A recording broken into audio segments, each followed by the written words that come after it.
Halo semuanya, saya Krisna. Saya di sini sebagai moderator. Hari ini saya bakal jadi pemandu kalian dalam menelusuri perjalanan Pancasila. Kenapa? Karena sejarah Pancasila itu nggak harus membesarkan.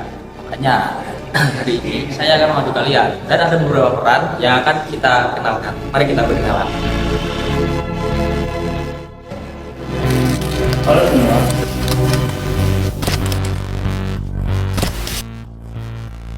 Saya Dendi. Di sini saya berperan sebagai Profesor Ahmad, seorang ahli sejarah. Mahasiswa sering bilang saya old school, mungkin karena masih memakai buku fisik di era digital pada saat sekarang. Tapi percayalah, di buku-buku tua ini mungkin tersimpan perspektif yang tidak bisa ditemukan di Google. Dan saya akan membawa sejarah secara objektif dan mendalam.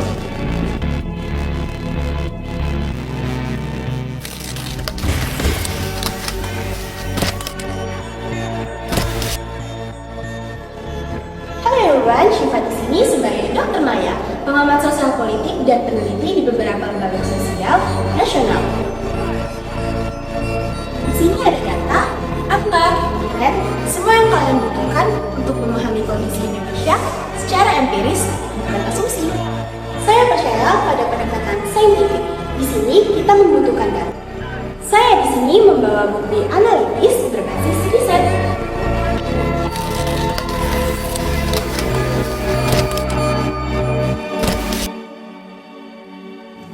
Hai, Alia di sini. Saya berperan sebagai mahasiswa aktivis dalam drama ini dengan nama Sari. Kalau Profesor Ahmad punya buku tebal, saya punya ini, senjata generasi saya. Tapi jangan salah, saya nggak cuma scroll TikTok doang, tapi juga aktif di kegiatan sosial dan diskusi.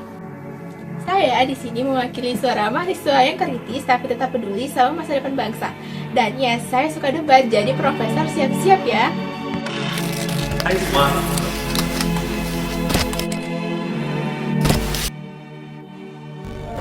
Kenalkan, aku berperan sebagai Pak Budi. Nama asli saya adalah Yosua. Saya merupakan ketua kampung sebelah kampus ini. Nah, banyak anak-anak muda bilang saya real world experience. Saya adalah contohnya itu. Setiap hari saya bertemu dengan masyarakat, baik yang susah maupun yang senang, maupun yang sedang bertengkar karena hoax WhatsApp.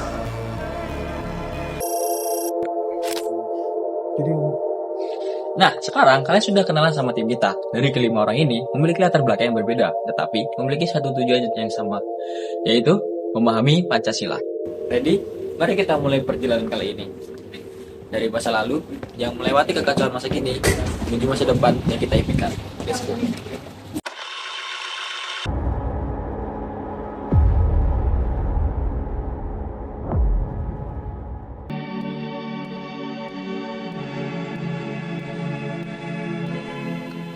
Dari masa perjalanan yang heroik, melewati berbagai badai ujian, hingga tantangan yang kita hadapi di era yang digital ini.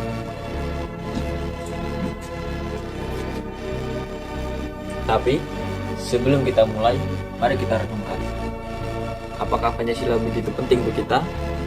Atau hanya hafal sejak kita kelas 5 SD? Untuk menjawabnya, mari kita bicara dengan seorang sejarawan yang lebih dikenal dunia mempelajari sejarah bangsa ini. Silakan Profesor Ahmad.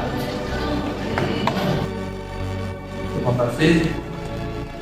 Tahun 1945 dengan penjajahan pertama Jepang, para pendiri negara berkumpul Bayangkan, di tengah penjajahan, mereka tidak memikirkan rasanya, tapi memikirkan masa depan. Bagaimana membangun bangsa yang merdeka, satu dan adil. Soekarno, Muhammad Hatta, dan Yamin, dan tokoh-tokoh lainnya berdebat dengan intens.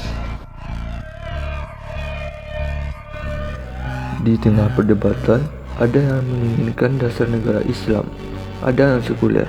Tapi yang luar biasa adalah mereka berkompromi, lahirlah Pancasila, sebuah konsensus leluhur yang merangkul semua elemen bangsa.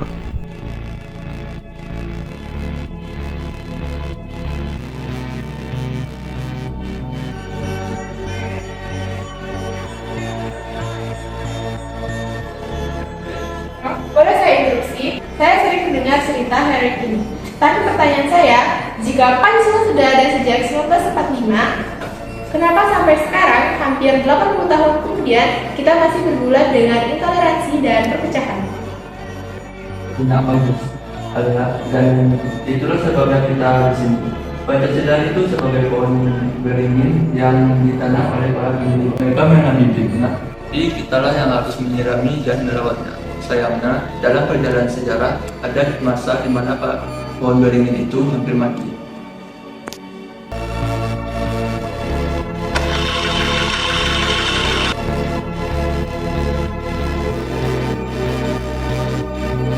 Baik, mari kita lihat perjalanannya. Tahun 1995 atau dikenal dengan peristiwa G30 SPKI, Pancasila diuji dengan tragedi kemanusiaan. Sila kemanusiaan dan ketuhanan dilanggar, ratusan ribu orang mati tanpa pengadilan yang adil.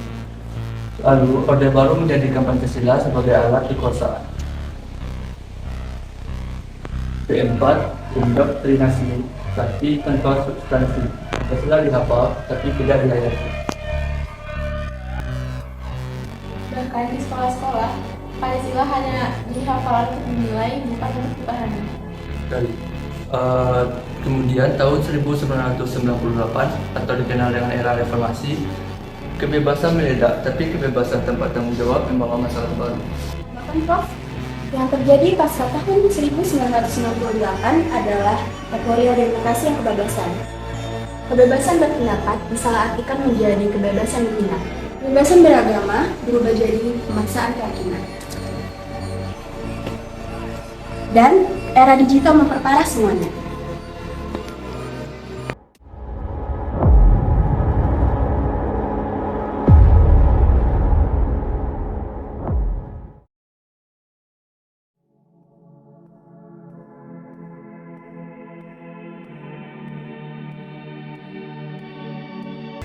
Nah, sekarang kita masuk ke kasus yang lebih dekat dengan keseharian kita.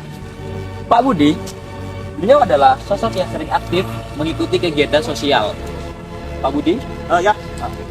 Maukah Bapak bergabung dengan kelompok penelitian kami tentang sejarah Pancasila? Oh, boleh tuh, saya suka banget membahas tentang Pancasila. Baik, Pak. Pak Budi, bisa nggak Bapak ceritakan pengalaman Bapak tentang sejarah yang Bapak tahu? Sebenarnya saya punya pengalaman yang menyakitkan. 2017 di kampung saya selama puluhan tahun. Jadi di kampung saya itu selama puluhan tahun, baik Muslim, Kristen, Tionghoa saling berdampingan, rukun. Tapi tiba-tiba tegang. Sebabnya karena apa? Hoax.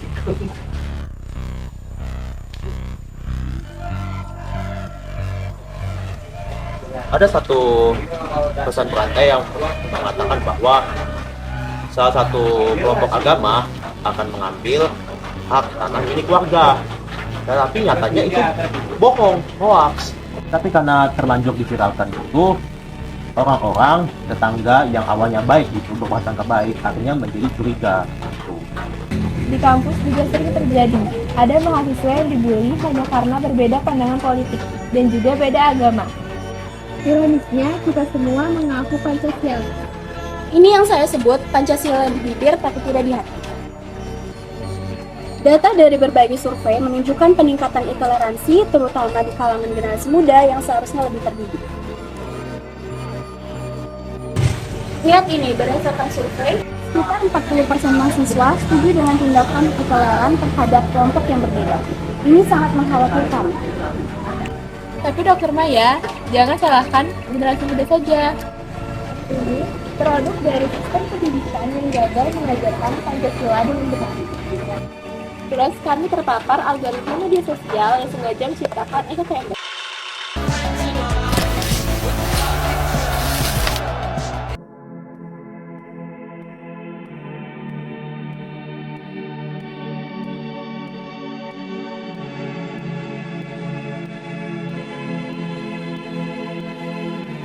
Pertanyaannya sekarang, apa dampak dari semua ini terhadap bangsa kita? Dampaknya sangat serius. Pertama, kita akan mengalami polarisasi yang tajam dan masyarakat akan terpecah belah menjadi kubu-kubu yang saling bermusuhan. Nah, di tingkat akar rumput, saya telah melihat sendiri bahwa gotong royong kini sudah mulai hilang. Orang-orang sekarang lebih suka dengan kelompok-kelompoknya sendiri. Kita versus mereka semakin kuat. Secara ekonomi juga berdampak. Investor asing melihat ketegangan sosial sebagai konflik. Pariwisata terganggu, beberapa daerah yang dulunya wisata sekarang dihindari karena isu konflik.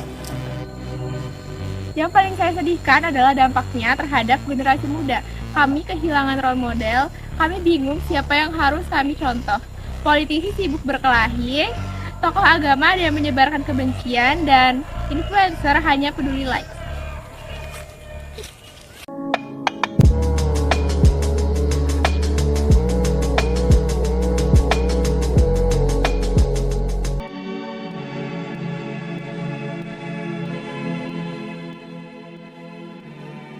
Tapi kita nggak bisa berhenti di masalah begitu saja. Kita masih punya solusi. Apa yang bisa kita lakukan? Nah, kalau di kampung kami itu sebenarnya solusinya sederhana aja. Setelah kejadian hoax kemarin, kami mulai dari hal-hal kecil. Bagaimana? Jadi, pertama, setiap ada orang yang mengirim pesan WhatsApp dan itu hal yang mencurigakan di mata kita, kami akan membuat kebiasaan. Pikir dulu sebelum share. Sederhana itu kok. Nah, ibu-ibu nih yang suka forward atau meneruskan pesan, sekarang harus bertanya kepada Pak RT dulu atau anak-anak mereka yang berstatus sebagai mahasiswa. Yang kedua, setiap hari Minggu, biasanya setelah kerja bakti, kami mengumpul santai. Bapak-bapak, Muslim atau Kristen, biasanya mereka bermain catur atau ngopi bareng. Anak-anak mereka juga, mereka bermain bersama tanpa memikirkan siapa Islam, siapa Kristen, semua bermain bersama. Ini merupakan kebiasaan yang kami terapkan. Kebersamaan nyata, bukan berdasarkan oleh teori. Nah, itu dia. Solusi nggak harus ribet. Di kampus, teman-temanku juga bikin gerakan kecil-kecilan tapi impactful. Bagaimana kita bikin challenge di media sosial? Dengan tagar Pancasila dalam aksi. Jadi, setiap orang posting satu hal baik yang mereka lakukan sesuai dengan nilai Pancasila. Seperti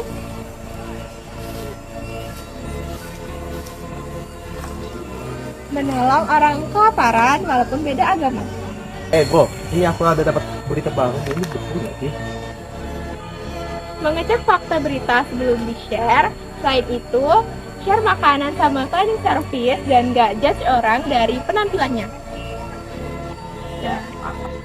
Betul, yang saya pelajari dari riset saya, tindakan besar dimulai dari perubahan kecil yang konsisten. Kalian tahu, menunjukkan kalau seorang melihat 3 orang lebih melakukan kebaikan, dia 70% mungkin akan melakukan kegiatan tersebut juga. Ini yang disebut dengan ripple effect. Jadi, kuncinya bukan menunggu pemerintah atau kebijakan besar, kuncinya adalah mulai dari diri sendiri, mulai dari sekarang.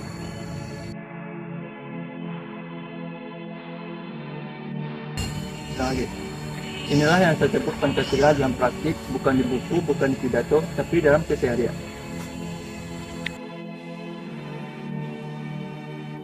Pak Budi terapkan sila ketiga, persatuan Indonesia lewat gotong royong dan kebersamaan. Sari terapkan sila keempat, kerakyatan, dengan mengajak partisipasi semua orang tanpa paksaan. Jadi, kalau ditanya apa masalah atau solusi dari intoleransi dan perpecahan ini, jawabannya ada di tangan kita masing-masing. Kita tidak perlu menunggu orang lain berubah, tapi kita sendiri yang memulai berubah.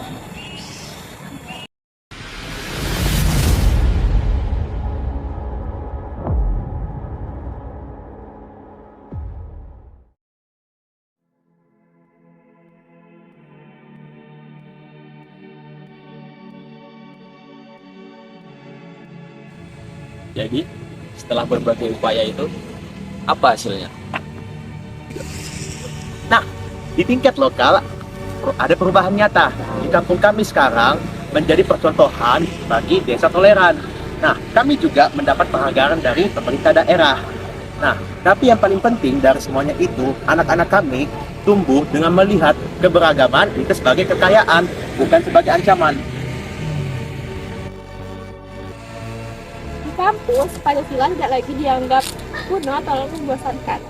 Mahasiswa mulai sadar bahwa Pancasila itu keren. Tapi jujur masih ada banyak PR. Masih ada mahasiswa yang bersifat radikal dan juga apatis. Tapi setidaknya ada pergerakan positif. Data terbaru menunjukkan sedikit penurunan tingkat intoleransi. Walau tidak drastis, tapi ini awal yang baik. Yang penting, ada kesadaran kolektif bahwa Pancasila bukan hanya sekedar warisan sejarah, tapi ini adalah pedoman hidup yang masih sangat relevan. Dari sisi sejarah, saya belajar satu hal, bahwa Pancasila itu bersifat dinamis. Ia mampu melewatkan berbagai tantangan zaman seperti kolonialisme, perang dingin, globalisasi, hingga digitalisasi pada saat sekarang. Selama kita membangun perjuangannya, Pancasila akan tetap hidup.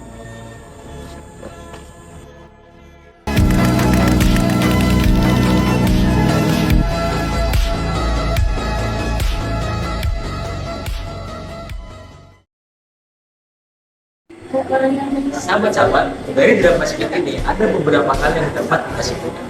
Pertama, Pancasila bukan negara. Pancasila adalah demokrasi yang harus diinterpretasikan dan dipraktikkan sesuai zamannya.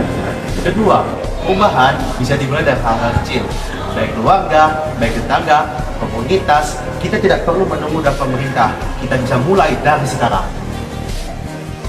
Tiga, pendidikan adalah kunci, tapi bukan pendidikan yang menghafal, melainkan yang mengajarkan dengan praktik nyata. Keempat, generasi muda harus ambil peran.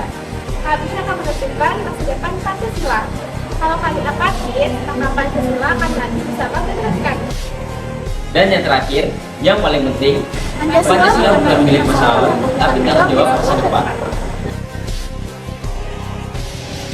Perjalanan Pancasila dalam arus perjalanan bangsa kita adalah cermin dari perjalanan kita sebagai bangsa.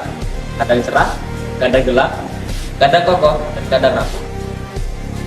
Tapi satu yang pasti, selama kita memiliki orang-orang seperti Profesor Ahmad yang tidak pernah berhenti mengajar, Pak Budi yang selalu mempraktikannya di kehidupan nyata, dan Maya yang terus menganalisis serta memilih solusi, lalu Sari, generasi muda yang berpikir kritis namun tetap optimis, maka Pancasila akan tetap hidup. Ingat, setiap kali kita menghargai perbedaan, setiap kali kita menolak hoax, setiap kali kita berbuat adil kepada sesama, maka disitulah Pancasila hidup. Bhinneka Tunggal Ika, berbeda-beda, tetap satu jua. Mari kita jaga Indonesia, mari kita jaga Pancasila, bukan hanya di bibir, tapi di hati dan dalam setiap tindakan kita. Karena pada akhirnya, Pancasila bukan tentang 5 sila, Pancasila adalah tentang kita, tentang Indonesia.